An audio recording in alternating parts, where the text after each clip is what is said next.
Permítanme dudar de la verosimilitud de lo que se informa. Le doy la derecha a la periodista en todos sus casos. Ni la conozco siquiera, Nicolás, pero es periodista. Bueno, no tiene por qué cargar con la historia de un grupo de medios, como usted lo dice, porque si fuera por eso, me gustaría saber quién resiste el archivo. Acuérdese lo que le digo. Clarín no lo resiste, y Clarín está conformado por periodistas. A esta hora, el título más importante es este. El presidente de los Estados Unidos confirmó que está abierto a negociar un tratado de libre comercio con la Argentina. ¿Está Nicolás Márquez? Nicolás Márquez, ¿cómo le va? ¿Qué dice? El gusto de tenerlo, ¿cómo anda? Hola, Paulino, buenas tardes, un gusto. Lo mismo digo. La hoja de ruta del presidente es una hoja de ruta de ideas buscando desde la teoría hacerlas prácticas, o es una hoja de ruta con un horizonte y con alta dosis de pragmatismo en el medio para conseguir resultados? Yo creo que es un presidente tremendamente previsible. Si uno se fija todo lo que ha venido predicando mucho tiempo antes de dedicarse a la política, y uno lee los libros que tenía, uno dedicado a cómo frenar la inflación, otro dedicado a cómo tiene que ser la obra pública, que siempre reivindica el caso chileno, cómo tiene que... Bueno, él ha estudiado durante 30 años un montón de cosas. Por eso los resultados se están dando no exactamente con la pureza de la teoría y de la academia, pero sí con un rumbo que es bastante claro, que yo creo que es bastante previsible. Claramente es un gobierno de derecha, de inspiración liberal, probablemente libertaria, como se dice ahora, o sea, un grado más extremo en el aspecto económico. Yo creo que él, y obviamente sin un solo intendente, sin un solo gobernador, con 6 senadores, con 30 y pico de diputados, o sea, con un poder minúsculo, lo que está haciendo es claramente ir en la dirección que siempre pregonó, pero obviamente con la musculatura política débil que tiene, que probablemente esto pueda solucionarse, al menos en parte, después de las elecciones de septiembre-octubre. ¿Y eso no podría ser un condicionante en lo bueno? Porque efectivamente, si uno tiene intendentes propios, gobernadores propios, también van a ir a reclamar por lo de ellos. Una cosa es recortes extremos hacia aquellos que no tributan en mi espacio, y otra cosa es ser implacable incluso con los propios en esos recortes, que son los que van a venir a plantear por qué no hay que hacerlo. ¿Se entiende? Que es un poco lo que la política le ha venido planteando a Milei con la obra pública, sin ir más lejos, el fondo de incentivo docente, el fondo compensador del transporte en el interior del país y tantos otros temas que podríamos hablar. ¿Se entiende, Nicolás? Sí, se entiende perfectamente, Paulino, pero a ver, para hacer una transformación de las dimensiones que Milei pretende llevar adelante, se necesita musculatura política, se necesita poder político, y él ha hecho gran parte de esas transformaciones y gran parte no. Un ejemplo, la ley Bases, que está empezando a caminar y a dar sus frutos. No nos olvidemos que la ley original tenía 600 artículos, de los cuales se aprobó una ley de 200. Es decir, el gobierno está en la marcha ideológica que Milei prometió, con matices, incluso con algunos retrocesos. Pero... Por ejemplo, ¿qué retroceso?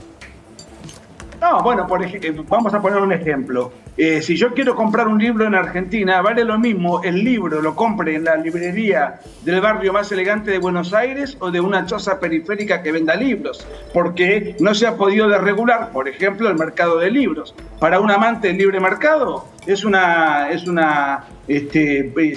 digamos, un intercambio entre el lector y el vendedor del libro. Bueno, por ejemplo, cosas que ahí no se han podido... Porque no se pudo borrar el precio de tapa, dice usted. Por ejemplo, o sea, hay cosas que están controladas, reguladas y que no se pueden hacer. Hay privatizaciones que no se pudieron hacer. Bueno, y eso en muchos... Hay muchas cosas. Tampoco se hizo ninguna, vale la pena decir, más allá de los anuncios. Exactamente. Si se hubiese tenido el poder suficiente, esas leyes se hubiesen salido y se hubiese avanzado a una velocidad mucho mayor. Entonces, yo creo que el rumbo es muy claro. Y ahora, en la medida en la cual él concentre una mayor cantidad de poder político, entonces el rumbo se va a agilizar, los resultados se van a agilizar. Porque primero había que sanear el Estado. Y una vez saneado el Estado, hay que incentivar para que vengan las inversiones, para que empiece a haber, flujo de capitales, una mejora en el salario, un crecimiento del empleo genuino. Bueno, pero primero hay que crear las condiciones y la atmósfera para que vengan los inversores. No van a venir por obligación. ¿Qué es la batalla cultural exactamente, Nicolás?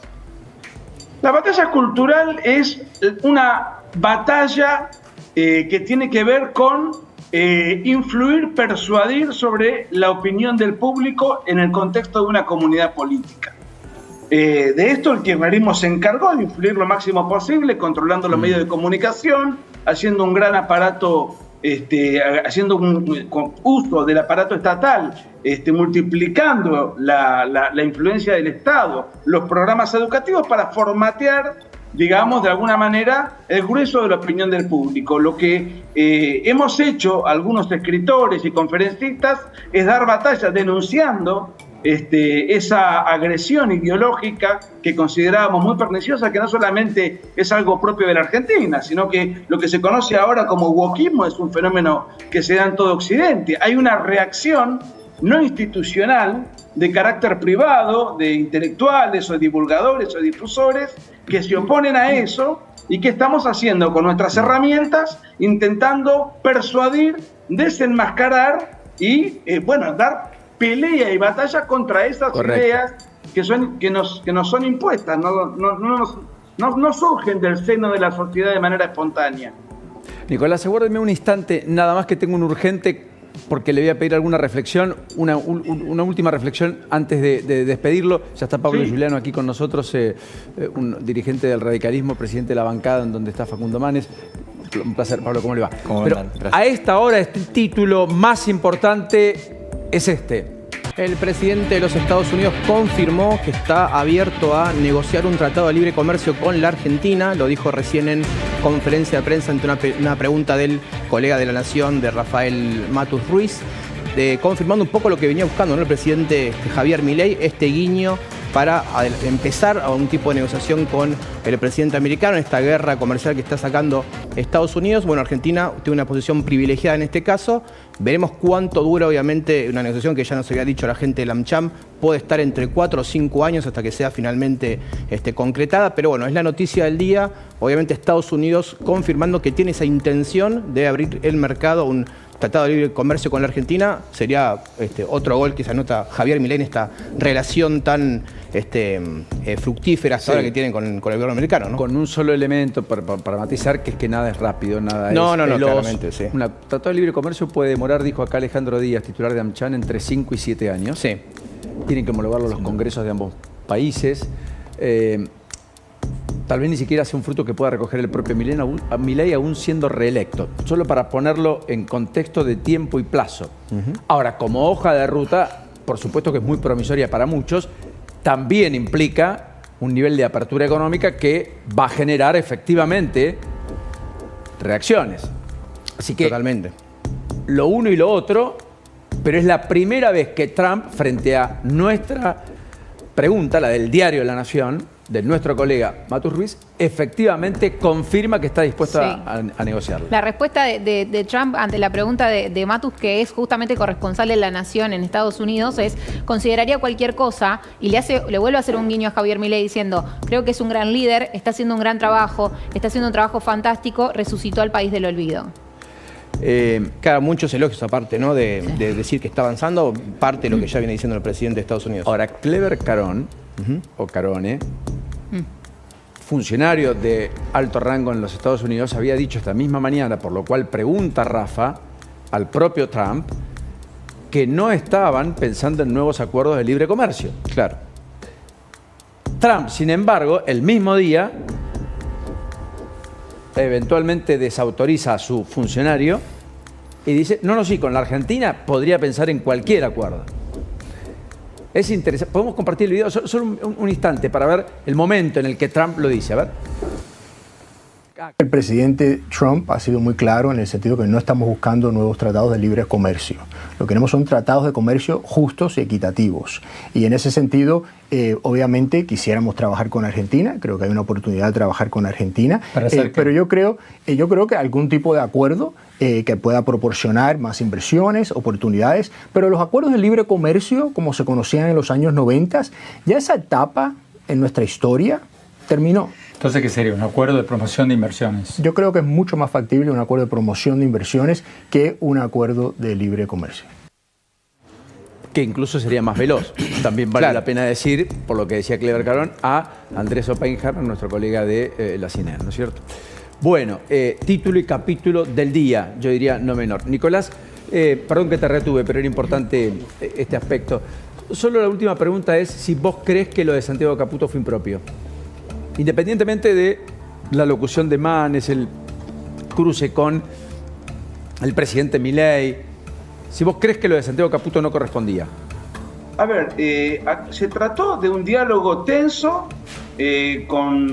donde no pasó más allá de eso. Me pareció que Facundo Manes intentó, en su afán de acaparar la atención, fabricar que le pegaron 2 trompadas, que la democracia está en peligro, eso les permitió cámara, micrófono, solidaridad con los compañeros. ¿Qué es lo que hubo? Una discusión acalorada entre 2 posiciones de 2 modelos de país antagónicas. No sabemos qué es lo que se dijeron, es decir, no sabemos nada, solamente conocemos lo que Manes dice que vio o que imaginó en el contexto de su fuero íntimo.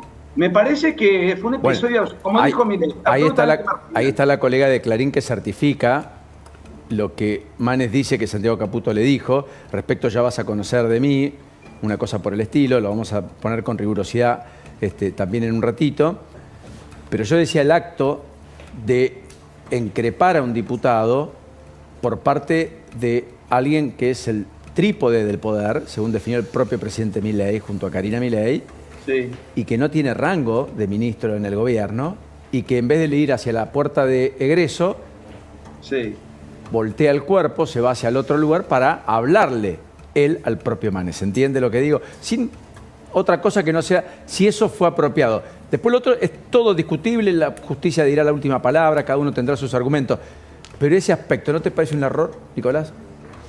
A ver, a mí me parece que es un gobierno que tiene un gran temple, una actitud beligerante, no solamente Milei, sino el grueso de lo que conforman La Libertad Avanza, porque es un gobierno muy chiquito, insisto, con el tema de la musculatura política, contrató un arco partidocrático que busca todos los artilugios y los resortes para tratar de ponerle palos en la rueda.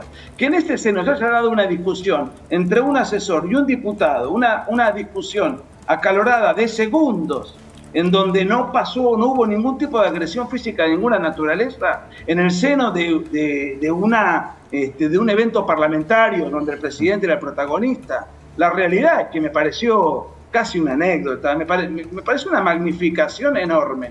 Y respecto Nicolás, de lo que diga la colega de Clarín, bueno, a ver, también habría que ver de qué Clarín estamos hablando, si el Clarín ultra-kirchnerista o el Clarín que después fue anti-kirchnerista, del Clarín que fue procesista o del Clarín que después fue antiprocesista. En cualquiera de los casos, Nicolás, que ahora se pelea con Milei y que entonces hace notas defendiendo a Manes porque le es funcional para oponerse a Milei. Es decir, permítanme dudar de la verosimilitud de lo que se informa. Le doy la derecha a la periodista en todos sus casos. Ni la conozco siquiera, Nicolás, pero es periodista. Bueno, no tiene por qué cargar con la historia de un grupo de medios, bueno, como usted lo dice, porque si fuera por eso, me gustaría saber quién resiste el archivo.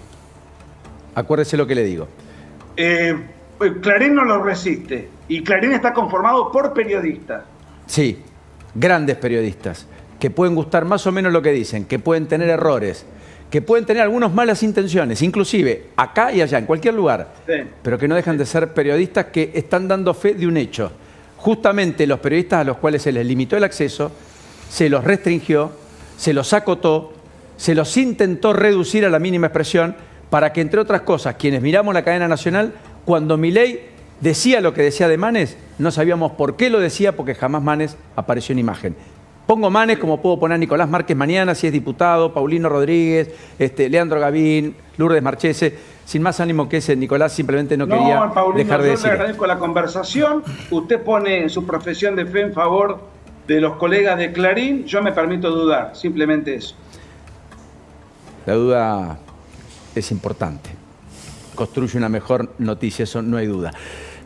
Valga el juego de palabras. Nicolás, un abrazo. Gracias, Paulino, por la charla. Un abrazo grande. Hasta la próxima, que la pase muy bien.